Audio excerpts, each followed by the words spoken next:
시간 우리에게 주시는 하나님 말씀입니다. 하나님 말씀은 갈라디아서 3장 23절에서 29절까지의 말씀입니다. 갈라디아서 3장 23절에서 29절 말씀. 제가 한 절, 여러분이 한 절 교도하도록 하겠습니다. 갈라디아서 3장 23절부터 있습니다.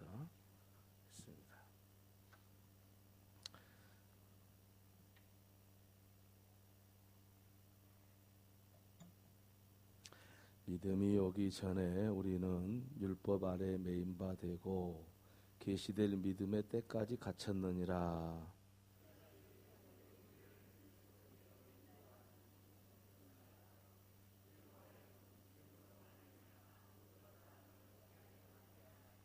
믿음이 온 후로는 우리가 초등 교사의 교사 아래에 있지 아니하도다. 너희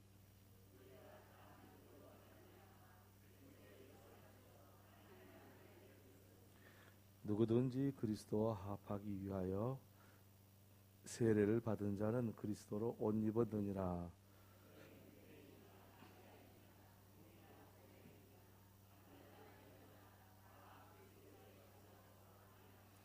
함께 읽습니다. 너희가 그리스도의 것이면 곧 아브라함의 자손이요 약속대로 유업을 이을 자니라. 아멘.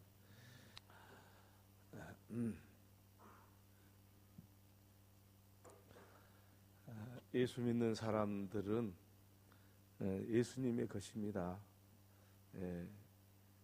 그래야 그런 확신이 들어야 내가 예수님의 것이다, 하나님의 것이다, 이렇게 확신이 들어야 은혜가 되는 거고요, 기쁨이 있는 거 그래요.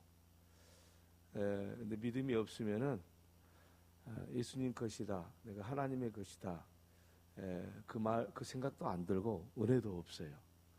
그러니까 은혜로운 생활을 하려고 그러면은 내가 정말 하나님의 것이다라는 그 확신을 가질 수 있도록 사는 거, 그것이 가장 현명한 길입니다. 내가 은혜가 떨어졌다, 그래서 내가 하나님의 것으로 살지 않았다, 이렇게 생각하면은 뭐 틀림이 없어요. 우리가 하나님의 것으로 살면은 저절로 기쁨이 오는 거고요, 저절로 능력이 생기는 거고요, 하나님의 것으로 살면은 저절로 만족함이 있어요. 하나님의 것으로 다 사는 저와 여러분 꼭 되기를 바랍니다. 우리는 그리스도의 것이요 그리스도는 하나님의 것이다, 이 말씀 있잖아요. 그리스도의 것이나 하나님의 것이나 같은 이야기예요. 그래서 우리가 하나님의 것으로 살아야 돼요. 하나님의 것으로 살아야 되는데 내 마음이 하나님의 것으로 살고는 싶지요. 근데 그게 마음대로 안 되죠. 여러 가지 생각이 들어서 이렇게 생각이 나누어지기도 하고요. 또 내 각오대로, 내 계획대로 잘 되지도 않고 그렇게 잘 안 되는 경우가 많습니다. 그렇게 되는, 왜 그렇게 되냐? 내가 하나님의 것으로, 그리스도의 것으로 살고 싶은데 내가 왜 그렇게 못 사냐?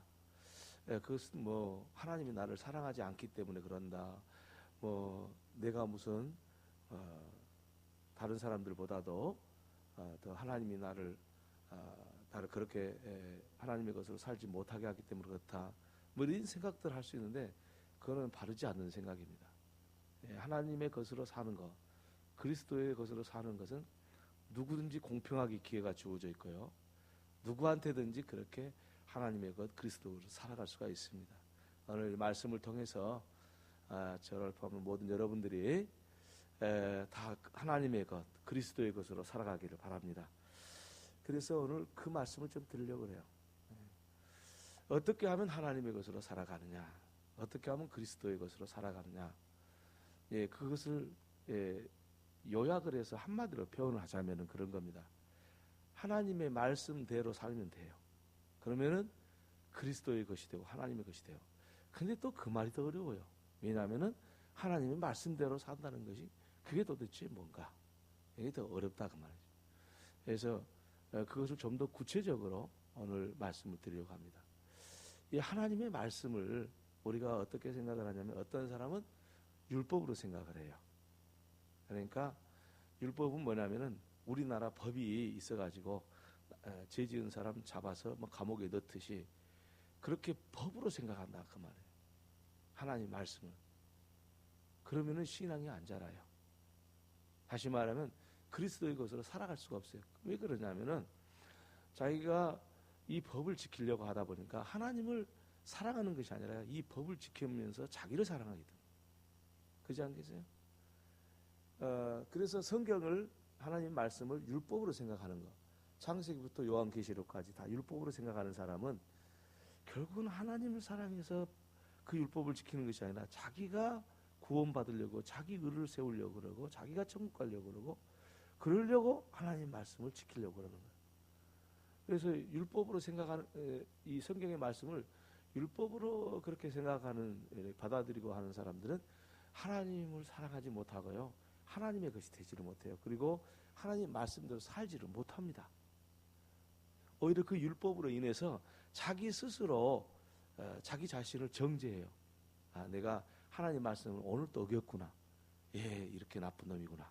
내가 이렇게 나쁜 놈이 이렇게 생각하는 거예요. 그 하나님 말씀은 그러라고 주신 게 아닌데, 그렇게 이렇게 율법으로 생각하는 분들이 계세요. 그러면은 어떻게 되냐? 하나님 말씀이 하나님 말씀의 그 본질이 아니고 인간적인 방법으로 하나님 말씀을 활용해 버리는 것이 되는 거예요. 그래서 많은 예수 믿는 사람들이 처음에는 신앙생활을 잘해요. 왜 잘하냐면은 하나님 말씀을 잘 모르니까 그저 교회에 나와서 기쁘고 즐거워서 하는 거예요. 그게 정상 맞아요. 근데 신앙생활 조금 오래 하잖아요. 10년, 20년 이렇게 하잖아요. 이게 하나님 말씀이 다 올무가 되고요. 짐이 되고요. 하나님 말씀 자체가 짜증스럽고요. 하나님 말씀이 스트레스가 되는 거예요. 아유, 하나님 말씀이 이랬는데 내가 오늘 또 어떻게 주의를 어겨야 되네?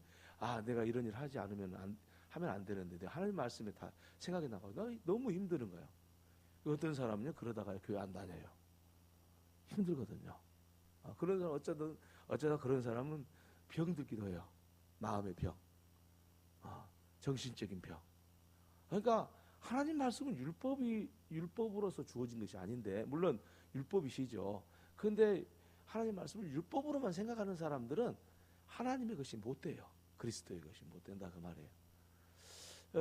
그럼 두 번째는 뭐냐면은, 그러면 율법으로 생각하지 않는 사람은 그럼 하나님 말씀을 어떻게 생각하냐?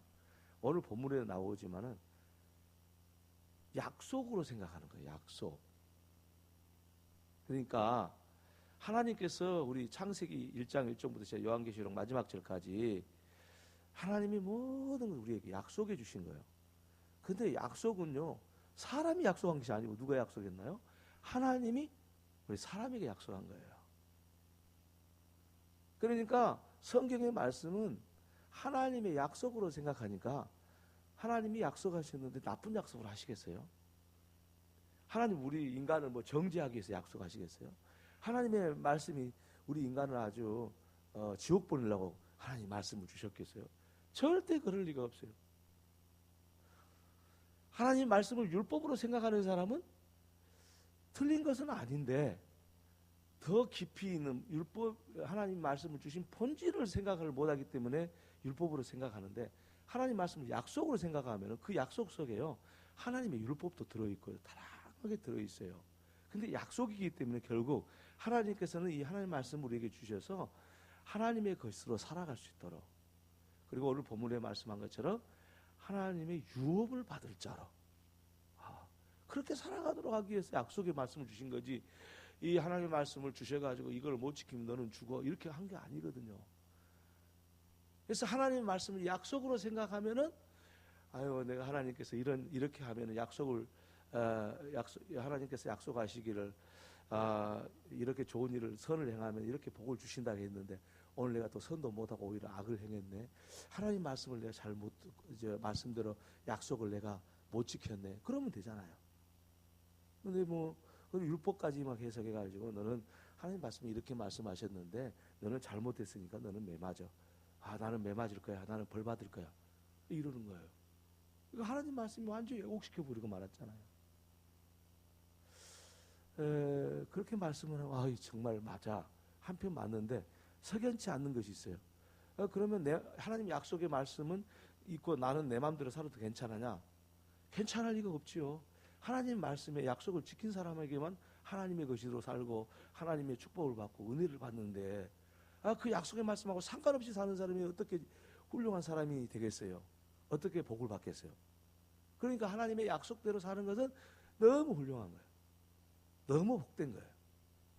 그리고 하나님의 약속대로 살지 못한 사람들은 참 불쌍한 사람이 되는 거예요.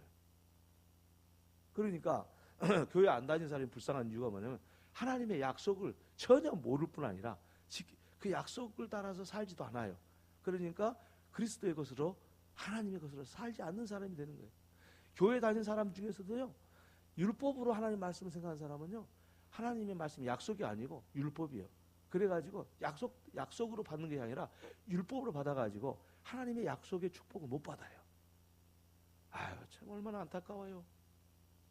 어떻게 보면은 교회 안 다니는 사람 참 불행한 사람이잖아요.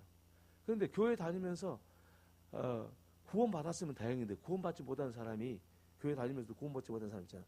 그것도 무서워서 다니고 하나님 말씀 율법을 생각하고 다니는 사람 보면 더 불쌍한 사람이 되는 거예요.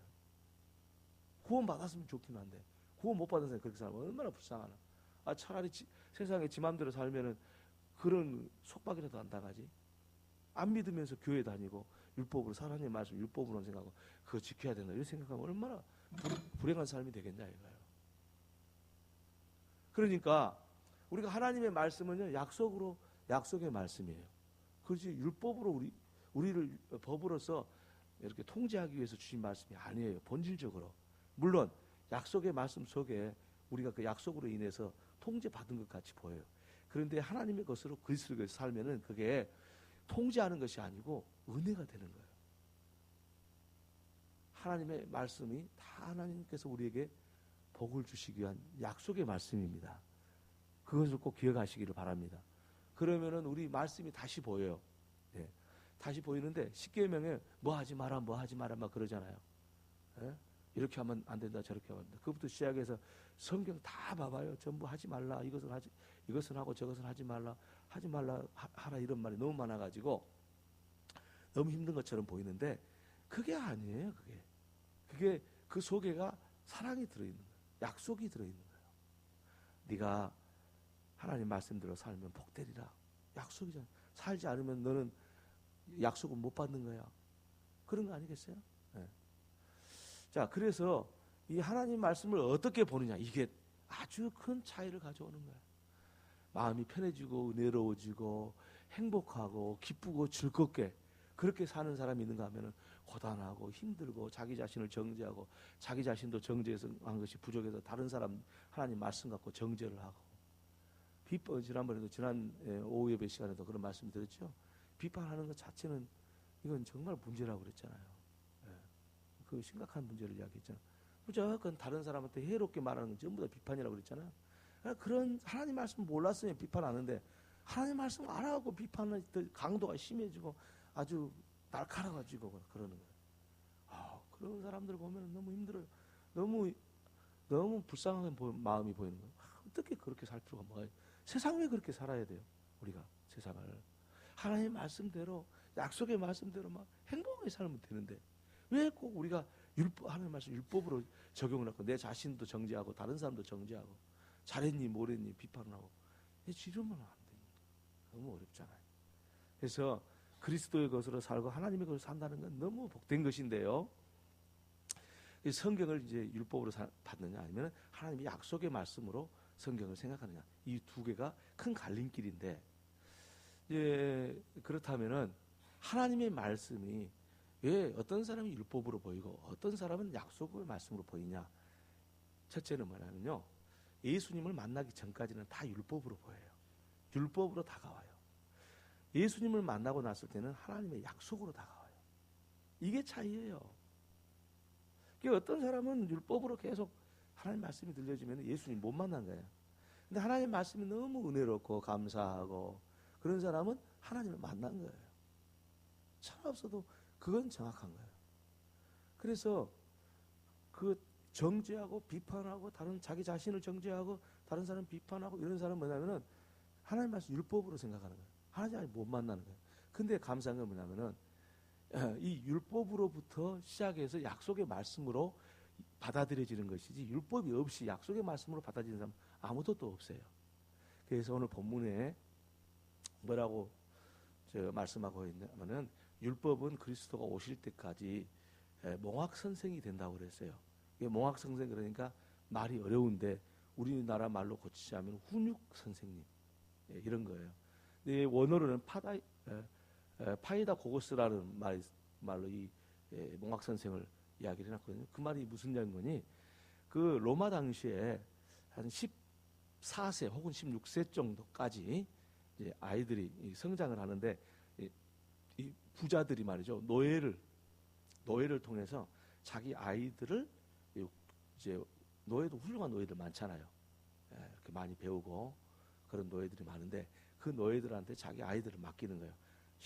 14세에서 6세까지 맡겨가지고 생활하는 것부터 지식적인 거 모두가 다 가르치는 거예요. 지금 말하면 가정교사 이런 비슷한 거예요.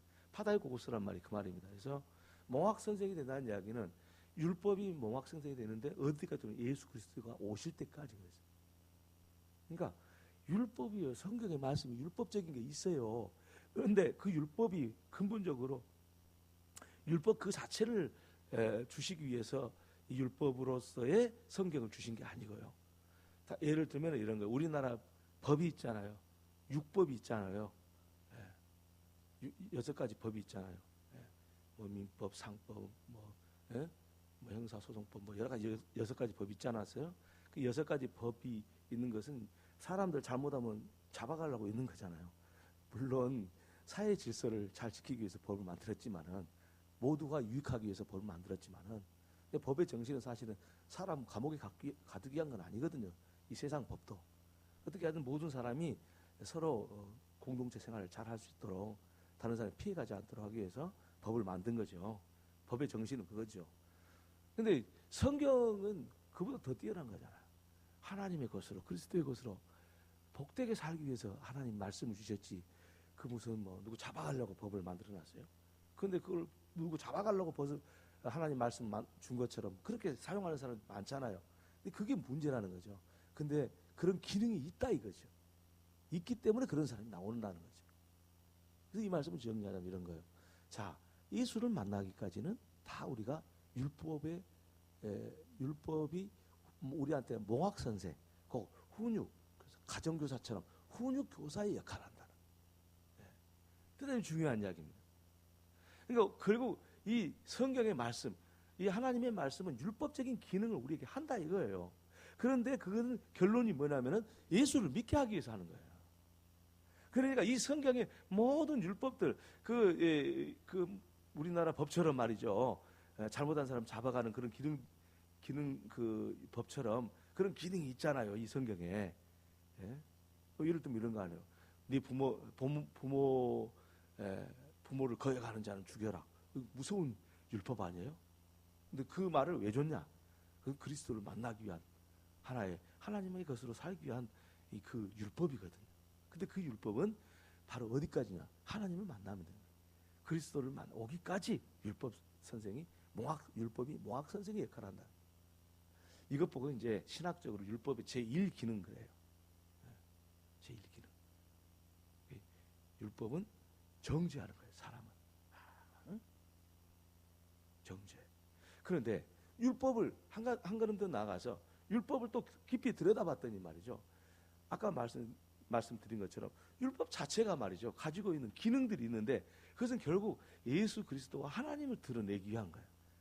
그래서 하나님을 보여주고 예수 그리스도를 나타내 줌으로써 그리스도에게 가게 하는 그런 역할을 이 성경의 말씀에 율법이 하는 기능들이란 말이에요. 그것 보고 이제 율법의 제2기능 그래요.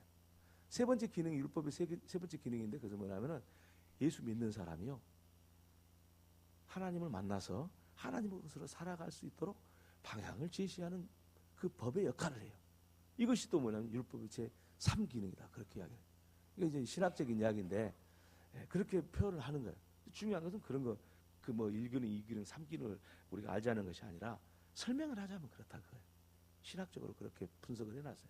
근데 여러분, 이 율법의 기능이, 율법이 우리를 어디까지만 필요하냐면 예수를 믿는 다음 그것까지 우리를 꼭 필요해요. 왜냐?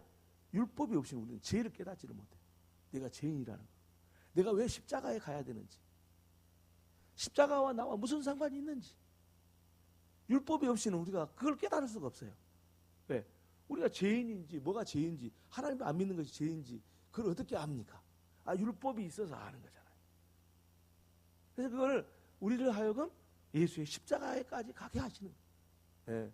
그것이 뭐냐면 율법이 주는 우리 대단히 큰 거예요. 아주 큰 축복이에요. 율법이. 그래서 우리는 그리스도를 딱 만나면 어떻게 되냐?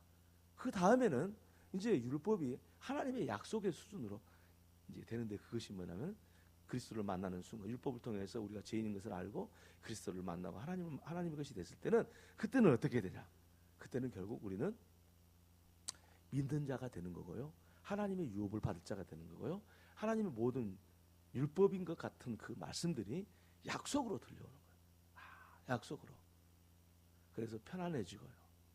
하나님의 말씀이 약속으로 들려오니까 우리가 비록 하나님의 말씀대로 살지 못하지만 그렇다고 해서 우리가 그 율법에 그 고발을 당하거나 그럴 필요가 없어요. 왜? 우리는 십자가를 통해서 다 해결했거든. 율법이 요구하는 것을 다 이루어버려. 왜? 십자가로 율법이 우리를 십자가로 데려왔지만은 십자가에서 우리 예수님께서 다 이거 이루었거든요. 그러니까 이 십자가를 통해서 우리는 율법의 그 모든 것이 다 이미 이루어졌어요. 우리 주님 앞에 가는 되는 거예요.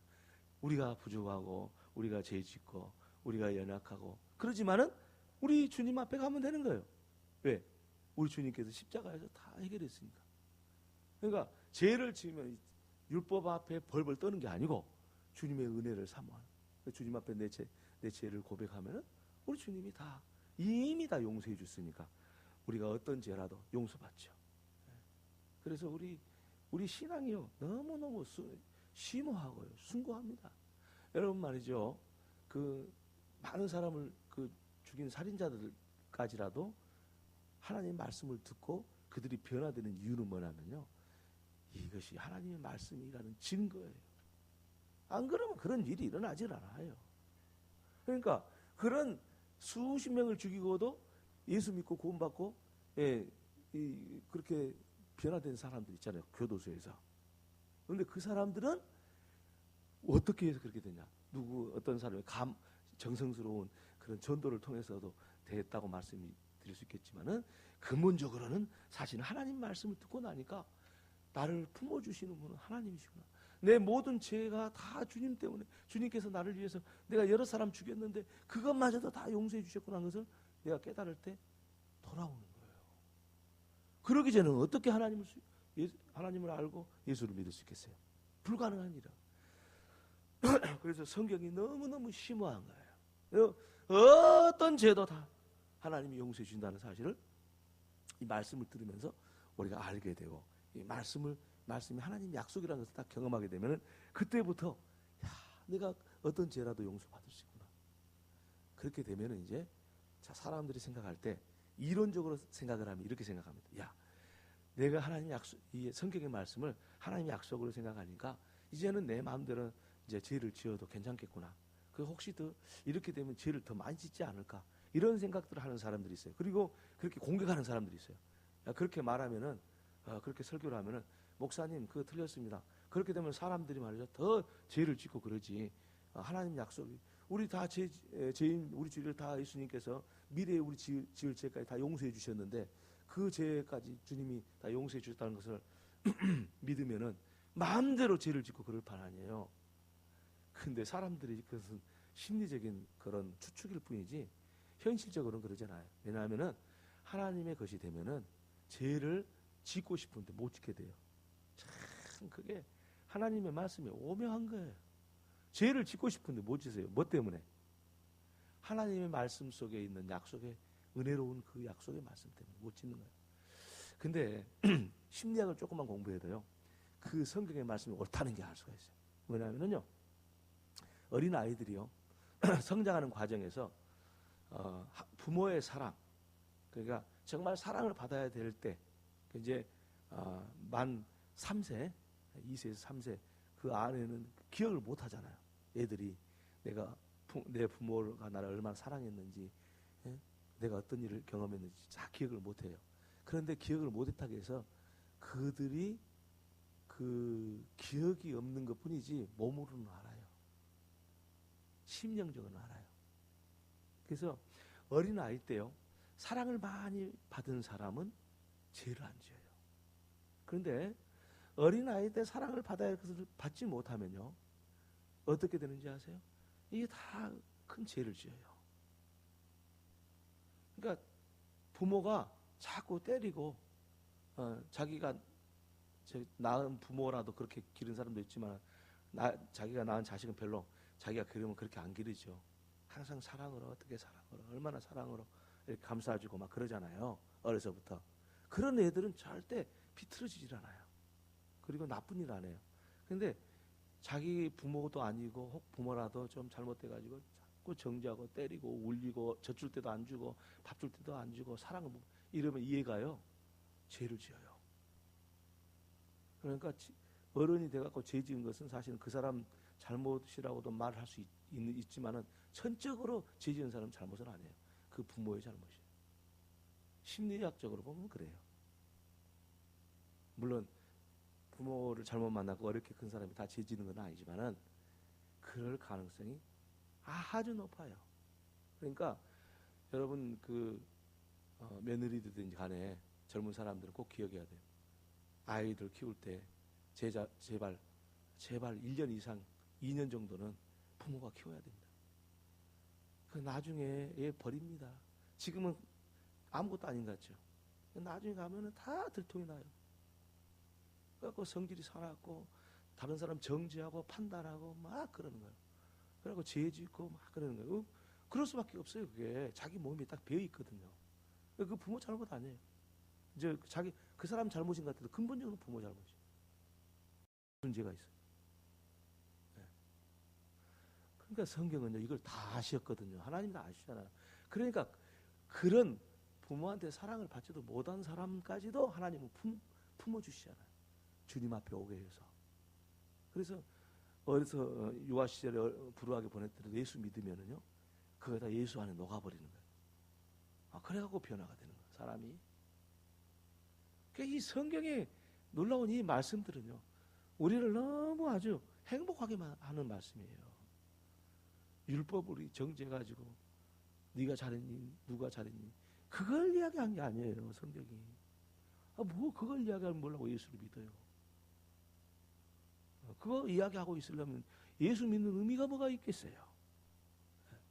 그래서 성경의 말씀은 어떻게 하든지 하나님께서 하나님의 자녀로 그리스도의 것으로, 하나님의 것으로 우리를 인도하셔서 우리로 하여금 하나님의 유업을 있게 만드시고, 그래서 하나님이 자녀가 돼서 하나가 되게 만드시고, 오늘 본문에 그러잖아요. 우리가 하나가 되었다. 우리가 그리스도와 합해서 세례를 받아서 우리가 하나가 되었다. 어떻게 되냐? 율법이 그렇게 하도록 그 기능들을 해서 우리를 십자가로 데리고 가가지고 거기서 우리가 하나님이 이 성경에 들려오는 말씀들이 약속의 말씀이요 축복의 말씀이라는 것을 알게 됨으로써 우리가 그렇게 됐다는 것을 오늘 본문이 말씀하고자 하는 것입니다. 자, 이 말씀을 이렇게 좀 정리를 해놓고 보니까 여러분, 우리 삶을 한번 이제 이 말씀에 비추어서 이제 우리가 어떻게 살아야 되는가, 이제 성경을 어떻게 봐야 되는가 하는 것들을 말씀을 드릴 수가 있게 됐습니다. 다름이 아니라 하나님의 말씀은요, 하나님의 말씀으로 항상 봐야 돼요. 이거를 사람의 말로 바꾸시면 안 됩니다. 하나님의 말씀을 하나님의 말씀으로 봐야지 그럴 리가 있겠습니까? 그러지만은 다들 보면요, 꼭 자기 말로 바꿔버려요.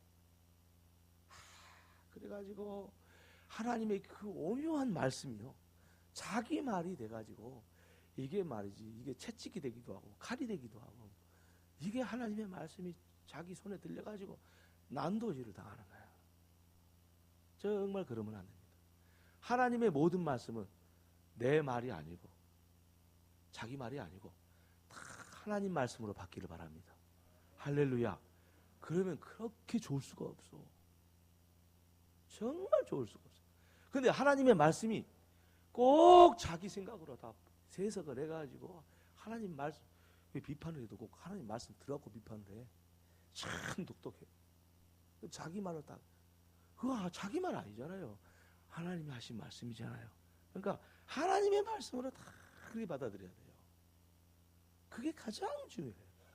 자, 하나님 두 번째는 하나님의 말씀, 성경은 하나님의 말씀을 받아들여야 되고, 두 번째는 하나님의 말씀을 받아들이면은 어떻게 되냐면 그것이 약속이라는 것을 경험하게 돼요. 예. 하나님 말씀으로 받아들이면은 약속, 이게 하나님의 약속이시구나. 나한테, 예. 우리는 약속을, 하나님한테 무슨 약속을 하겠습니까? 하나님 일방적으로 우리한테 약속해 주신 거잖아요. 그 약속에는 다 하나님의 축복이 들어있잖아요. 그런데 하나님의 말씀을 받아들이지 않는 사람은 어떻게 또 해석하냐면 그것을 율법으로 해석을 할 수밖에 없어요. 약속으로 해석하지 못해요. 하나님 말씀을 받아들여야 하나님의 약속이 되는 거고요. 하나님의 말씀을 하나님 말씀 받아들이지 않으면 율법으로 돼요. 이것을 반대로 또 뒤집어 놓고 이야기하면은 율법으로 해석을 하고 받아들이는 사람 지금 하나님 말씀을 듣는 게 아니고 인간적으로 사상적으로 무슨 신학적으로 해석했고 듣는 거예요. 그러지 마세요. 그건 성경이 아니에요. 하나님 말씀으로 그대로 받으면요 너무 좋아요. 이게 하나님 약속의 말씀이라는 걸 알게 돼요. 세 번째, 마지막 세 번째는 더 어떻게 말씀드리냐면 하나님의 말씀, 성경을 하나님 말씀으로 받고 하나님의 약속이라는 걸 알게 되고, 그리고 나서 뭐겠더냐, 그리스도의 것이 되요 하나님의 것이 되어서 하나님의 나라의 유업을 이룰 자가 되는 거예요. 그 유업을 이긴다는 얘기는 오늘 본문에 나오는데 아들이 되리라고. 아들, 하나님의 아들이 된다 이거예요. 오늘 본문에 하나님의 아들이 된다고 나오죠. 하나님의 아들이 된다. 네. 얼마나 좋아요. 그런데 하나님의 말씀을 하나님 말씀으로 안 듣고, 예? 내 나름대로 번역하고 똑똑해갖고 해석하고 뭐 이게 연구하고 뭐 큐티하고 그래가지고 뭐 자기 말로 받아들여가지고 하나님하고는 상관없이 그냥 자기가 혼자 고상하게 생각을 해가지고 하는 사람은 그게 율법이 되는 거고요. 율법이 되면은 하나님의 것으로 못 살아요. 살 수가 없어요. 어떻게 살겠어요? 말도 안 되는 거잖아요. 자, 그러니 그렇게 되면 결국 하나님의 자녀도 못 되고 하나님의 나라를 유업으로도 받을 수도 없고 그래요. 그러니 오늘 본 말씀에는 율법은 예수가 오실 때까지 모학 선생의 역할을 하는 것밖에 없어요. 그리고 모학 선생의 역할을 했던 그 율법마저도 사실은 처음부터 하나님의 약속이었다는 것을 알게 돼요. 이것이 바로 오늘 우리가 하나님의 말씀을 대할 때 우리의 믿음이에요. 그러므로 오늘 저와 여러분이 날마다 하나님의 것이 되어서 살기를 바랍니다. 그리스도의 것으로 살기 바랍니다. 할렐루야. 우리 손을 들고 한번 해봅시다. 예수님은 나의 왕이십니다. 예수님 나의 왕이 되어주세요. 예수님은 나의 주인이십니다. 예수님 나의 주인이 되어주세요. 숨 쉴 때마다 성령 충만, 걸음을 옮길 때마다 성령 충만. 예수님 권세 내 권세, 예수님 능력 내 능력. 할렐루야, 할렐루야, 할렐루야. 또 한 주간도 남은 시간 승리하시기를 바랍니다. 기도하겠습니다. 하나님, 우리 아버지 감사합니다.